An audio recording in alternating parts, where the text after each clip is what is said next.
So this game is based off of Dungeons and Dragons, and there are plenty of similarities. Now this is the 3rd edition, and as the editions have gone on, it's slowly sort of moved away from D&D, become a little less recognizable, made a few changes, some superficial, some not, added a few mechanics that make it more superhero-y, but for the most part, it's D&D. The reason I picked it to run my superhero campaign is because it was so similar to D&D 3.5, the version that me and my friends were used to. So if you were like us and that's where you're coming from, you're gonna have a pretty easy transition into this. Further helped by the fact that this is a more streamlined version in general. The character creation system is way the f*** out there, but everything else, the basic rules and stats, they should seem pretty familiar to you. Okay, so this is a d20 based system. You use a single d20 to roll your checks, and that's about it. That's really all there is to it. We don't even need all these dice. I just wanted the set to look a little pretty for you. We don't need, you don't use these. Maybe the GM might use some percentage die here and there, and there are some alternative rules where you use 3 d20s instead of just 1. But for the most part, 1 d20 is really all you need. Obviously, you'll probably want more than 1, otherwise you're just sharing this amongst the whole table. That's annoying, but all you really need. And it's simply d20 plus modifier, just like in D&D. And you roll that on your skill checks for the most part, but also your abilities, your defenses, and even your powers. You can have a little situation where you're doing a power check versus someone else's power check. Your firepower trying to melt their ice power, have a little duel going on. That's pretty fun. But yeah, d20 plus modifier versus difficulty class. Pretty basic stuff. Okay, first of all, there are no classes. That would probably be way too restrictive for a superhero game. It is entirely a point-buy system. You have a whole bunch of points to start off with to build your character. Now you can spend these points on 5 different things. Your abilities, your defenses, your skills, your advantages, and your powers. Now the powers, that's the good stuff. That's where the game really comes alive. I'm a big fan of the power system and what you can do with it. It can be a little intimidating, but there are ways of making it less so. Anyway, it works like this. Instead of having a whole bunch of pre-made powers for you to choose from, although they do have that, in fact, they have a whole book of that, but if you really want to make the most of this system and really enjoy everything the system has to offer, you will learn how to make your powers from scratch. See, this system allows you to build your powers using different types of parts. We have the effects, which is the foundation of the power, what it does, and it comes with basic stats. You can also buy more ranks of the power, which will typically make it more effective.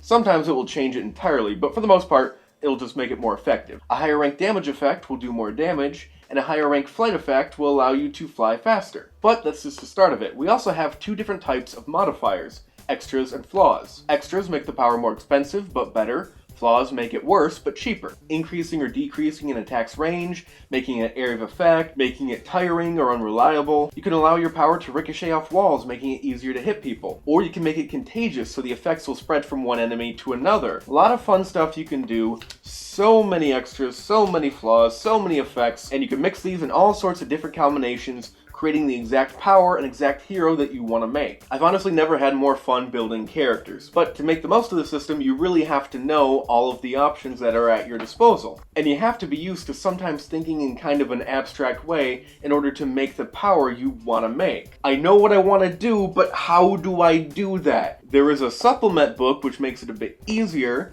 and there are some example powers in the margins here, which does help a bit, but even with that help, it can still be kind of intimidating and leave you with the feeling that, well, you just screwed up and made your character wrong. Whether I'm thinking as a GM or a player, I always feel like I'm taking something too far and I'm breaking or abusing the system.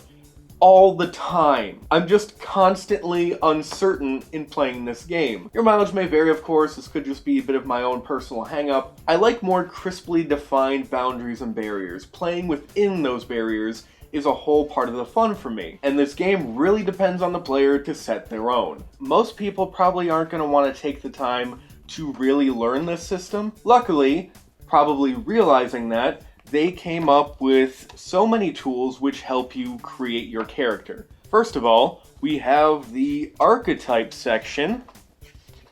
There we go. Okay, so with the archetypes, they have these basic archetypal characters. The speedster, the shapeshifter, weapon master, psychic, paragon, your classic strong-jawed, boring-ass hero. Mimic, ooh, power mimic, that's fun. Not recommended for beginners, but that would be fun as hell to play. Anyway, has all the basic stats, powers, even advantages and skills picked out for you in order to give you a nice starting off point. At the very least, can provide some very basic inspiration. Or if you just want to start off running a quick practice session or two, well, you can just use these as pre-made characters. Also, to help you build your character, they have one of these over here where it's like, Johnny wants to build a hero, and his hero is going to be a crime-fighting vigilante, like a Batman clone. And he's going to give X amount of agility and this for these reasons, and he does this for these reasons. And the GM's like, oh, don't do that, you should do this instead. And it just goes through the process. And then we have the corresponding character sheet right here. They do that twice for the Rook, and then a superpowered person. Ta-da! But wait, there's more. We also have the character generator, the random quick start character generator. A massive 50 or so page random generator where, okay, so basically you start off with random archetype table and you roll a d20 and whatever you get, let's see. Wow, this table really doesn't let me roll. There we go. Man, my players were right. Every time we played on this, just sucks all the energy out of every roll. There we go. Yeah. See, that's the See, they were bitching. No, you just gotta roll it like a man. Oh wait, that didn't work. But let's say we rolled a 14. Alright, that's the speedster archetype. Go to the corresponding page. And then we continue to roll for everything. A set of abilities, a set of advantages, skills, powers, movement powers, offensive powers, defensive powers, and they all kind of fit into a theme. So like when you roll for your abilities as a speedster, there's veteran, youth, and old-timer. And their basic ability stats will reflect that. And the same for stuff like your skills. There's athlete, charmer, police if you're involved with law enforcement at all, scientist, thief, and you'll get X amount of certain skills in order to reflect that. At the very least, that can be used for some inspiration. You know, how do I make my stats reflect a really old policeman? Well, just pick those two things. So there's plenty of places to draw inspiration from, even in just the core book. I cannot overstate just how much fun I have with building characters in this system. I love it. I really do. It can get frustrating. Also frustrating... Okay, now let's talk about combat. It's mostly what you would expect from D&D. I don't need to go in detail every single combat rule, blah blah blah blah blah. The weird stuff that I actually want to talk about are the... well, basically boils down to the defenses. There are no hit points in this game. At all. And you don't actually roll for damage. Like when you attack someone, you don't roll for damage. So you roll your attack check as normal, which... there's my d20. You roll your... You roll... there. You roll your d20, add your attack modifier, and if that number ties or exceeds the difficulty class, you hit the person. But it's now their turn to roll a resistance check on one of their 5 defenses to see if they were even affected by the attack. If they roll well enough, they may shrug it off entirely. But if they fail, they'll take more damage or be controlled more based on how badly they fail the check by. Which, on the one hand, I really love because it keeps players involved in every single check.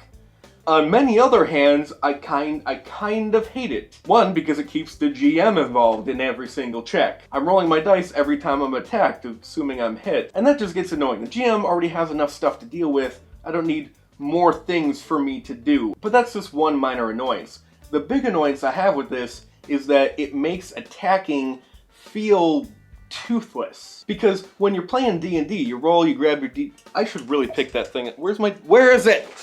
Where are you, you little Oh shit, it escaped. There it is. Haha, can run but you can't hide. So like in D&D, you roll your attack check, and you hit, and you roll your damage. You're probably doing these simultaneously just in case, and you tell the DM your damage. And it feels so satisfying because there's this direct connection between what you're doing, rolling the dice, and what the effect is, causing damage. There's even the fact that all the basic weapons are represented by a different die. I think a D4, is that like a dagger or something? D12, that's a longsword or something? I don't remember. I just know that different weapons represented by different die, and there's more of a connection here. There's something about it that just feels really viscerally satisfying. Just like, oh, f you. That felt great! But with this system, you don't actually do that. How well you roll doesn't really affect how much damage you do. Unless you roll a critical hit, but with the odds of that happening, it's just not quite the same. It's different when you know you're causing damage, now it's just a matter of how much, you know? Doesn't have the same feel. So there's this distance between you and the effect you have on the world, or at least the enemies. It's like trying to play a video game, but you have to work the controller with salad tongs while wearing mittens. The benefit is that you're involved more, and every time you're attacked you get to do a thing, and that makes you feel less vulnerable. You know, D&D is a game where killing players is kind of a... It's basically a meme at this point, you know?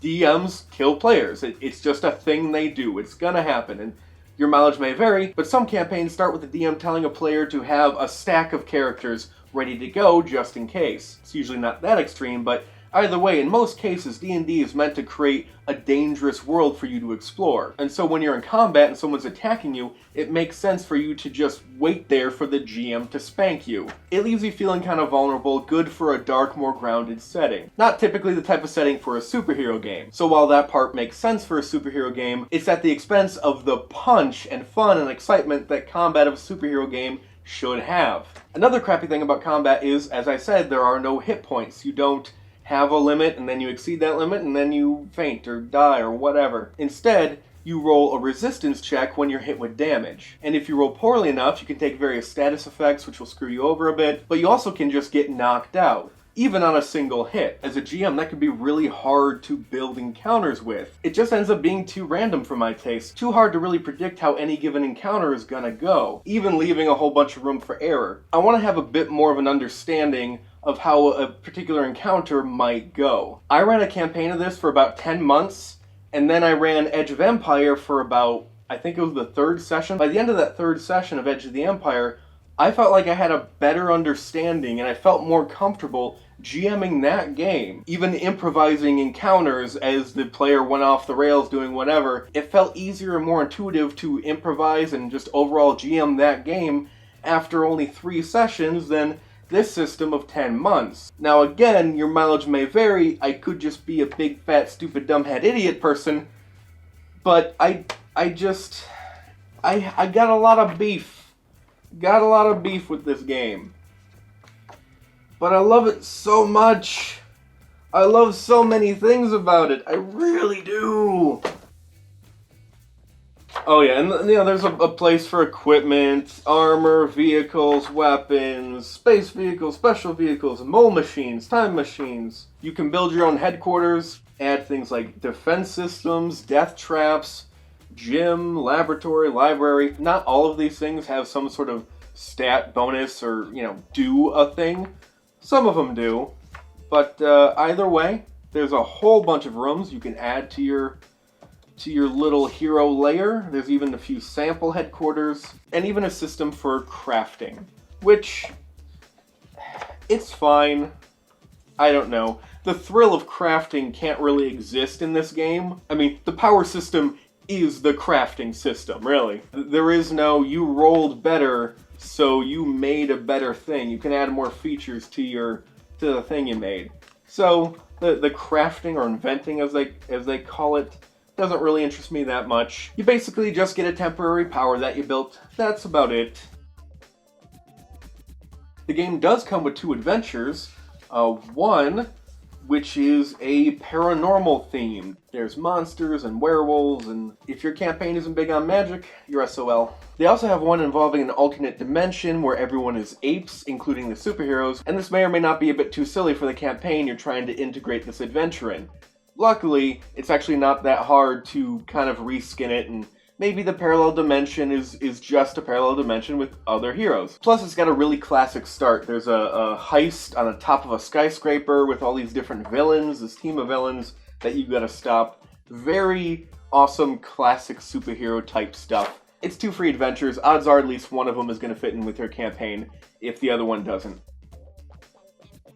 Okay, as far as the setting goes, there really is no default setting lore-wise. You know, there's no backstory or anything like that. Whereas in something like Star Wars Edge of the Empire, there's just pages and pages of how the Empire works and all the different branches, and same with the Rebel Alliance and the Hutts. All this history, all this backstory, all this lore.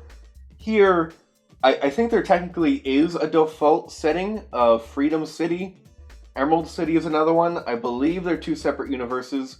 Each of those adventures was based out of one. But aside from maybe a page of information on each, there really isn't much to work with. Now, I guess you could, if you really wanted to, you could combine the info that they have, what little info they have on each, into one universe. We have two different cities with different origins, different histories, different types of heroes and villains and groups and individual heroes and villains you might find within those cities, and use that as something of a small foundation for building your own particular Super's world. But still, that's very little to work with. You're going to have to rely on yourself or a source book to help provide anything more than that. But the thing is, a setting isn't just the lore and the backstory, it's also the tone and the feel. And some of that is just baked into the game mechanics.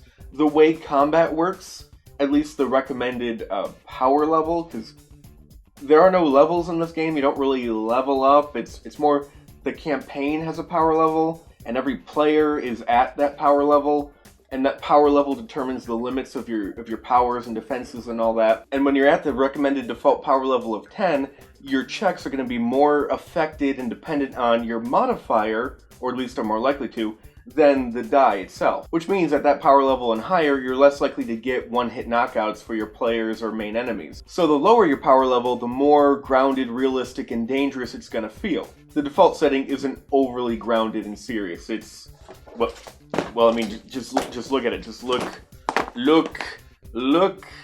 Does this look serious to you? So the mechanics are set up to make it feel more fun, and it works best for settings that are a bit more fun and less grounded, realistic, less dangerous. There is some advice on creating your own setting.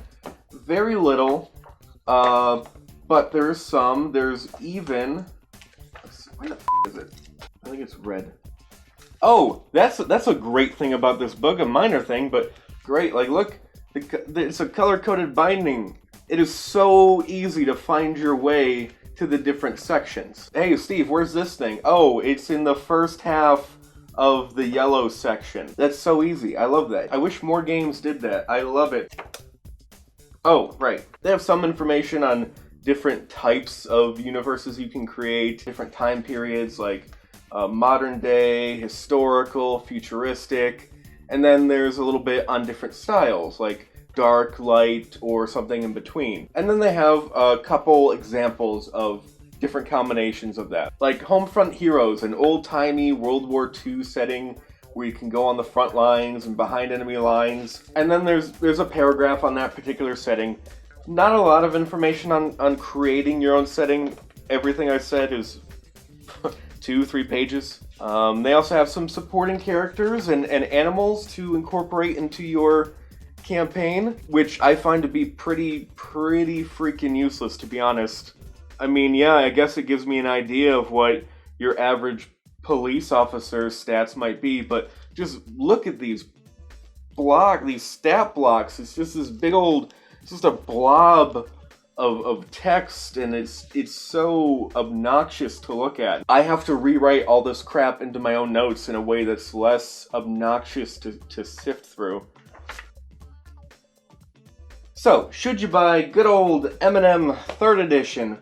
Well, that depends. Though I have a lot of little gripes and grievances with this game, really there are 3 main faults that I think will decide whether or not this is right for you. 1, the combat is toothless and really lacks the fun, exciting punch that a superheroes game needs to have. 2, it's annoying as fuck to GM. It really is.